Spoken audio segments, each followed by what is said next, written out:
Hey everyone, welcome back to Today in Tech. I'm Julia Beauchamp and I'm here with Computer World Executive Editor Ken Mingus as well as Macworld Executive Editor Michael Simon.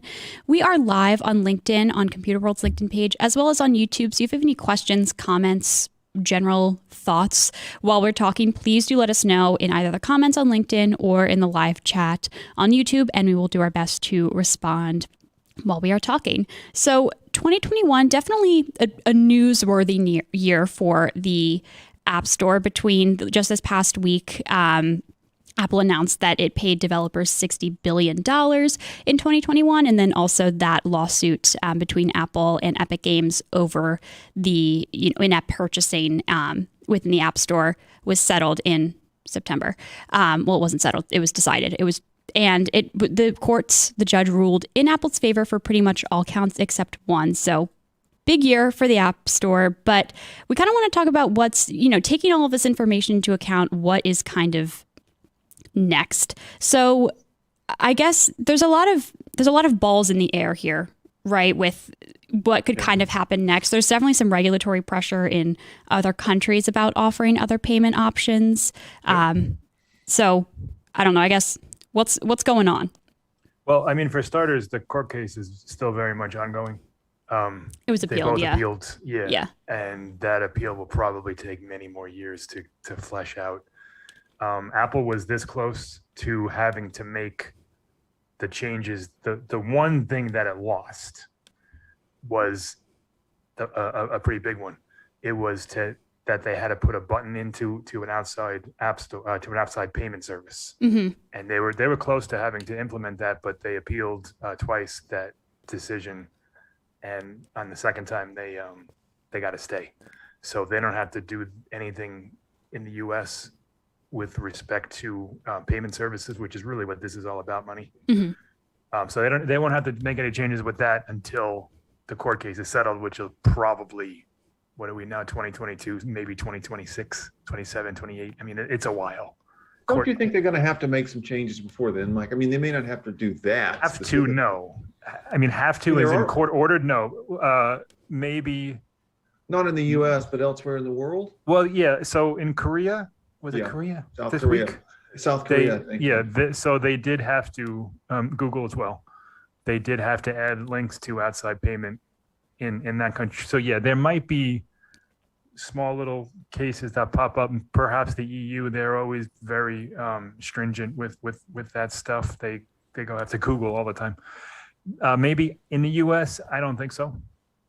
That doesn't mean they won't, because if they see the winds blowing a certain way, they got to protect their reputation, so to speak. So if they do see the rest of the world making changes and say, all right, listen, we're going to lose this in some way, they can get out ahead of it, which they've done in the past, and make smaller changes. So once the court cases are settled and finalized, they can say, well, look, we already did this, and the court is a little more lenient on what they want and what they don't want to do. Ultimately, though, it comes down to money, Mm-hmm. and that's what needs to change. I mean, Apple has made changes to the App Store. It used to be just a flat 30% fee. Now it's for subscriptions, it's 30%, then it drops to 15%. If you make under $1 million, there's a whole program that you enter then where it's less. So they are slowly changing things. Begrudgingly, every step of the way. Yeah, but it's a tough pill to swallow for developers, because on one hand, it's the only game in town on the Mm-hmm. iPhone. You cannot get an app on the iPhone any other way unless it's a web app, which we'll talk about later. And it's a great service. The App Store is fantastic. It's a great way to find stuff, but it's also loaded with scams and ripoffs and fake reviews and everything else that are accustomed to, online stores. So you have to use it. There are people that are, if you do get popular, for one, you got to give Apple your cut. For two, there's going to be people that copy you and try to jump you and buy ads, and you're constantly fighting. And from what we see, Apple isn't always quick to respond to those complaints by developers, unless like this week with the Wordle thing. Wordle. We got to talk about Wordle. Well, that's where this is all stemming from. There was a mountain of press on Tuesday stemming from copycat apps in the App Store. So all right, so let's get into this. So Wordle, we've all played it. It's one of those in the moment super popular things like Pokemon Go, or I don't know. These things pop up every now and again. Yeah, definitely. Threes was another one for a while. These apps come and go. These quick little games that you can play in like 2 minutes. Everyone can learn them. There's the learning curve is basically non-existent, and they're fun and they're challenging, and you can share your results, all that stuff. What makes Wordle interesting is that it wasn't created for us. It was created for this guy's. It was an engineer, and his last name is Wardle, which is where Wordle comes from. And he was created for it. They keep calling it his partner, so I guess they're not engaged or anything, and it's not a girl. I don't know, but it's the woman that he is engaged to or in a relationship with. He created just a word game for her, and she loved it, and then his family loved it, so he put it on the web. You can only get it. It's a website. And it's a use a browser to access. Use your browser, Yeah. Safari or Chrome or whatever you want to do. Yeah.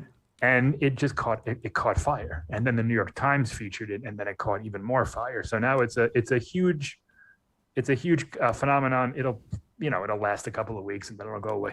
But right now it's huge. So naturally, because it's not in the App Store, people are capitalizing on the phenomenon, because most people don't realize that. They hear a name, like for example, my wife, Monday, she said, which Wordle app do I need to get? Because she had read about it somewhere, and I thought, because I know about this stuff, so I said, oh, that's actually not. You got to go to a website. Most people don't have those people in their lives, so they're going to go to the App Store, type in Wordle, click on whatever the first result is, Right. And there were a lot of them, dozens. And what brought it to a head was there was let me just get his name right. His name is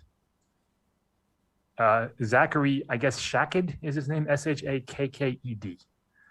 And on Sunday night or Monday night, Sunday, I forget, earlier this week, he posted a Wordle app that was very slick. It looked exactly like the website, and he added a couple of new features. You can do 5, 6, or 7-letter words, and he also had a in-app purchase for, I think it was $30 a year, and this app blew up, and he was tweeting about it and saying like, oh my god, I can't believe this, and this is great, and then everyone just piled on him and said, how could you do this, and what's wrong with you? And to his credit, he has since apologized, and maybe he didn't realize, or not realize, but maybe he didn't quite understand the extent of what I don't know. I honestly don't know how he couldn't see that what he was doing was basically stealing someone else's work. But he did seem pretty naive to the criticism. Sure. And then once it rained down, because he became like the piñata. He was a pariah. Everybody, very quickly a pariah. Yeah. Very quickly, and he did apologize. Apple, and so Apple responded by taking his app down and everybody else's app down as well, because it was a very, very quick fire that grew around his app and others. And Apple responded on Tuesday night. They shut them all down, and that's happened before. We've seen it, but it also, there are plenty of copycat apps that live in the App Store. And remember Flappy Bird? Yes. That was a thing, another just like this. It was a very short-lived, that was an app. Yeah. Very short-lived, extremely popular game for the moment.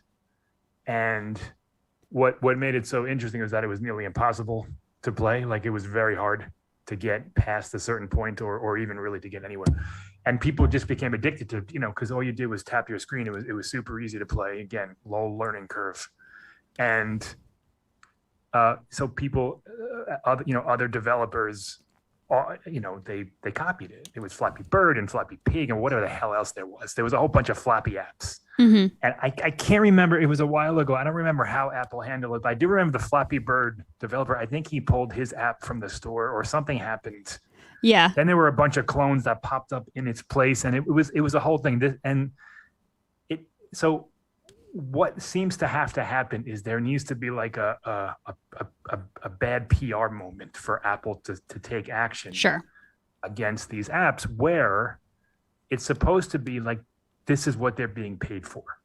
Developers are paying them 30% to be the police and the clerk and everything else that they need to be to make sure this runs smoothly and the people who sell their stuff legitimately are protected. Well, basically, the bigger picture here is that Apple has set up this app store. This is part of the walled garden, and it portrays the app store. You've got Jason Cross on Macworld today talking about this, Michael. Yep. That this is the place you go to get the trusted apps. You can bank on the reviews of these apps. And yet when something like this happens, again, without the PR around it, who knows how long it might have taken for Apple to pull this down. Maybe never. And makes you wonder about the vetting process of getting stuff in the first place. And so I think what's happening here is there's renewed attention on the App Store and, again, Apple's efforts or non-efforts to keep it clean. I mean, if it's really going to be the place you're supposed to go, I mean, I'm in the same boat you are, Michael. I'll find something that I want to do, some IoT, some home device, some app that I want to get, and I go to the App Store. And it's like, there's nothing there, but the things that come up first are all tangential related things. It's not from the developer I want. There seems to be no way to surface the one that I want, if it's even in the App Store. So you've got issues around, whether Apple is, pushing some of these things or not, whether it's all random. And it just, for if you're going to have a walled garden, it's got to be a clean garden that's well tended and curated. And I think the concern here is that Apple's taking its eyes off the ball here. Yeah, and it's oh, sorry, Julia. I was just going to say that it's, to your earlier point, Mike, I mean, the subtext of it saying it paid $60 billion to developers in 2021 and like Apple got also a ton of money if it paid that much money. So to your point, the developers are, giving Apple a big chunk of change and to do what? Yeah, I mean, I don't disagree that the Apple should get something. Sure. For running the store, because it is, it does cost them something to have it operational and quick, and the Discover is good, and they highlight apps, and they know they do good things in it. I don't think that developers should be able to just use it for free, but I do think that if Apple's charging 30%, which is a lot, that's not nothing. 30 cents on every dollar is a lot of money to give up, especially if you're a popular app and you're making $1 million plus. That's a big chunk of change to give to Apple. Mm-hmm. And then, so let's say I don't know, give me an app, Ken. Give me something that, like Words with Friends, we'll say. Okay. If you type in Words with Friends, I don't know this off the top of my head, but most likely the first result won't be Words with Friends. It'll be an ad that somebody else bought for that keyword. That will take you to a different app, a similar app, a competing app, whatever it is. And that's what needs to change. I think Apple needs to look out for its developers. And it's not just the big ones, it's all of them.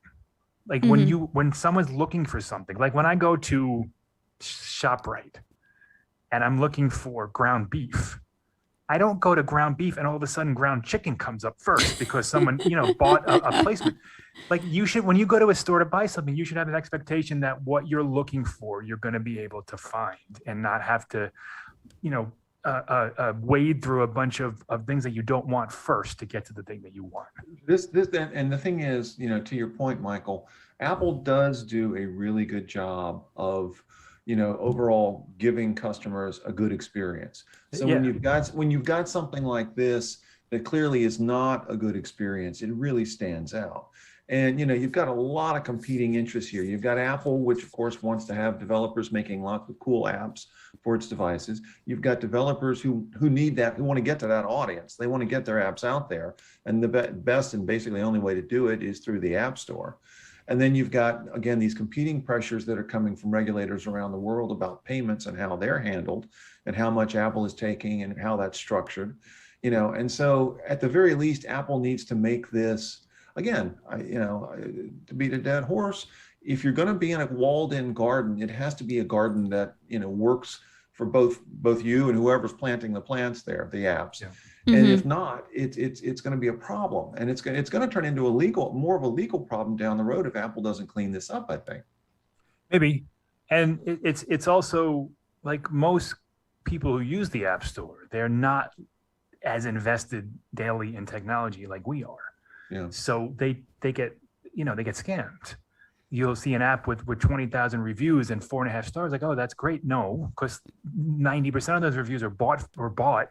No one used the app, and it's just to drive up the rating.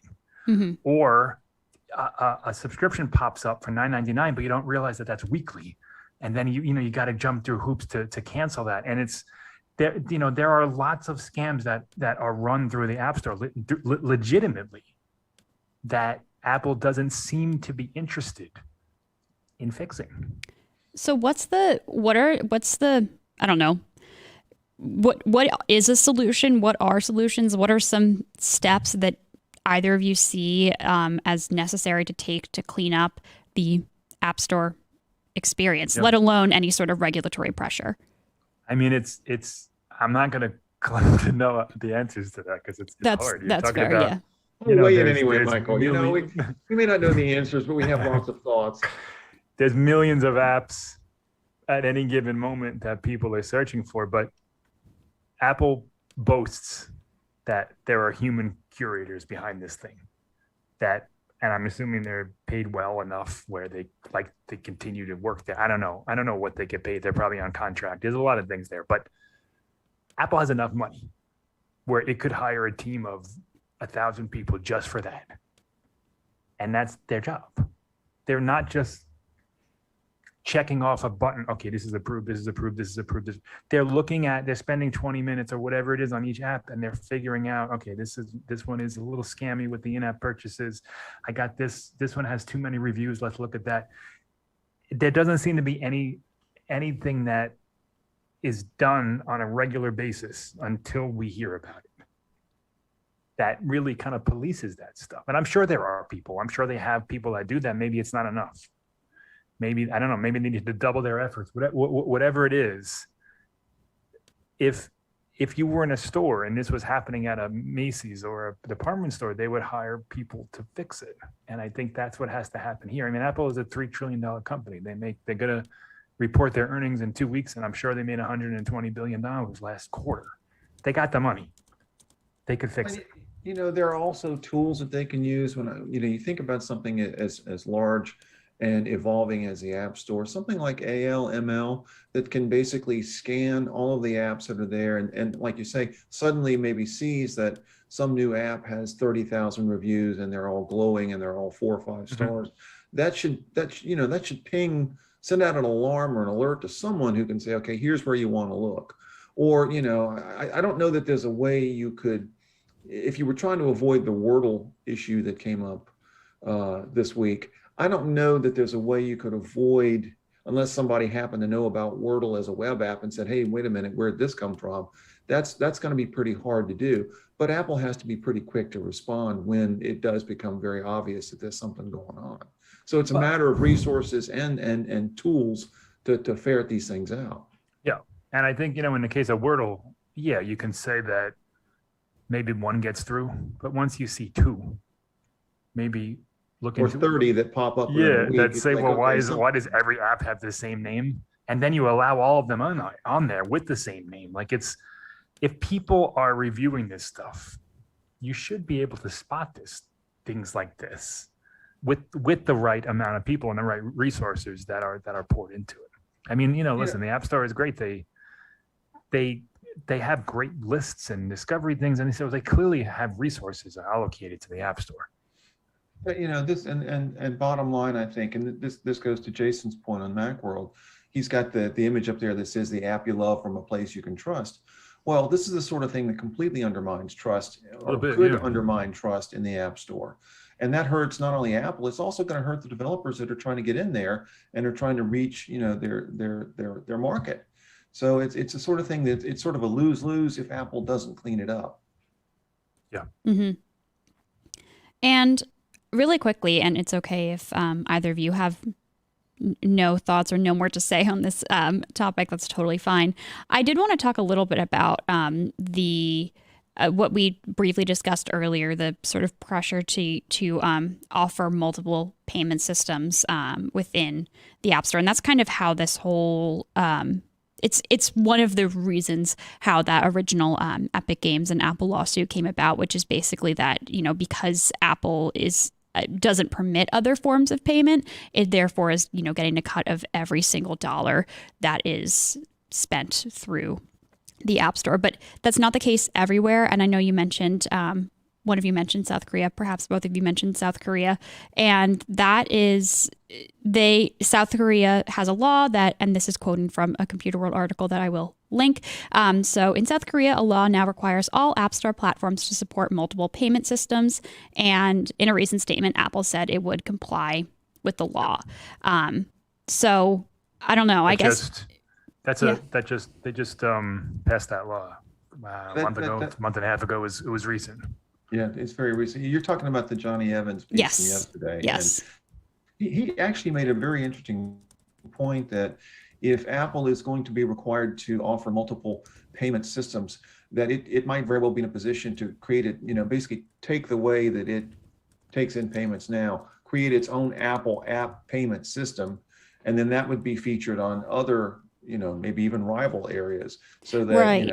Just as Apple's required to have other payment options, then rivals would be required to at least offer Apple's payment system. It's just interesting that this could shake out in some ways that I'm not sure everybody's kind of thought through the end result. But yeah, South Korea is going to be a good test case because Apple apparently has filed a plan to do it. I don't think the details are out yet exactly how they're going to do it, offer these other payment options. But I do believe, Michael, you sort of alluded to this earlier, even if it's not happening here in the US, these things do tend to bubble up. I mean, we are a global economy. And, so something that starts in South Korea, then maybe migrates to Europe, especially if it migrates to Europe. Yeah, absolutely. It tends to be very, very much stricter on these kinds of things in the US. At some point, Apple's going to say, okay, we need to come up with some system. It can't have, well, it could, but it probably doesn't want to have 100 different payment options depending on where you're based geographically. I mean, that sounds like it would be a nightmare to manage. I mean, sure. It really boils down to a link. Like that's all it is a link that they're gonna. So if they allowed it here and you go to, Fortnite is the one that will use that because that's what they're fighting over. Right. So when you go to buy some V-Bucks right now, before it was removed from the App Store, it was, you clicked a button and went through Apple and that was it. What started this was Epic added an option, buy on iTunes or App Store, buy through Apple and buy on Epic Store. And if you click the Epic Store one, you went to a website and then you bought them and came back to the game. That's really all it would be, basically. So it's not like Apple will have to, monitor all these. Monitor is the wrong word. They won't have to run various payment services. They'll just allow developers to offer a link. And when you think about it in those terms, it's absurd that it's not allowed. Like all developers are asking, the Epic argument aside, because that's a little bit bigger, but most developers, all they really want is a way to have users subscribe for an app through their own service, through their own site. Mm-hmm. That's it. If Apple offered that tomorrow, all of this would go away. Sure. All the side loading, all the arguments, all the court cases, all the that's it. That's all it is. It doesn't undermine security, maybe a little bit, but certainly not in any tangible, significant way. And I honestly don't think it would even cut down on Apple's bottom line all that much, because most people would be plenty happy to use the iTunes button. But it's not iTunes anymore. I keep calling it iTunes. I'm showing my age. Whatever they call it now. But they just won't do it. They don't want to do it. That's the Epic thing. That's what they appealed. That one thing. Add a button. And they're like, nope, we're not doing that. You can give us $6 billion. I think that's what Epic had to pay. But we're not adding a button to an outside service. And as a result of that, like I'm a subscriber of Comixology, which is Amazon owns them now, but it's a comic site. Okay. You can buy comic book digital comic books, and I can't buy anything on my iPhone because it's not allowed. Oh. I have to go to a different device or a Mac or something to buy a comic, and I can read it. I can read anything that I've downloaded on another device in my library. I can borrow stuff because I'm an unlimited subscriber, but I can't buy a new book on the iPhone. And that's if they allowed that, I could. So it's as simple as that. And it's both simple and incredibly complex. And it could be solved in a minute, and it'll take 10 years. And that's really where we're at. The other stuff is a separate issue. The fake reviews, the copycat apps, the ripoffs, the scams. Listen, every store has that stuff. It would be way more comforting if it seemed like Apple was taking steps to meaningfully stop it. Agreed. Sure. Great. Well, I feel like that's a really great way to wrap it up. So thank you both so much. I mean, this is, to both of your points, this is probably something that is going to be continued to be discussed because there's appeals in that lawsuit. And this is probably not the last lawsuit or big we'll event. Be talking about this. We'll be back at this one again. We'll be driving our Apple cars and talking about this. And wearing our Apple glasses. So thank you both so much for joining me. I really appreciate it. And thank you all so much for watching this episode of Today in Tech. If you liked this video, please give it a thumbs up. And if you're watching on LinkedIn, you can head over to our YouTube channel, IDG Tech Talk. You can like our video over there and subscribe to our channel and hit the bell icon so you're notified every single time we post a new video. If you have any questions, comments, thoughts in general, personal anecdotes that you want to share in the comments about using the App Store, please do let me know in the comments below. And I'll do my best to get back to you. Thanks again for watching, and I'll see you next time.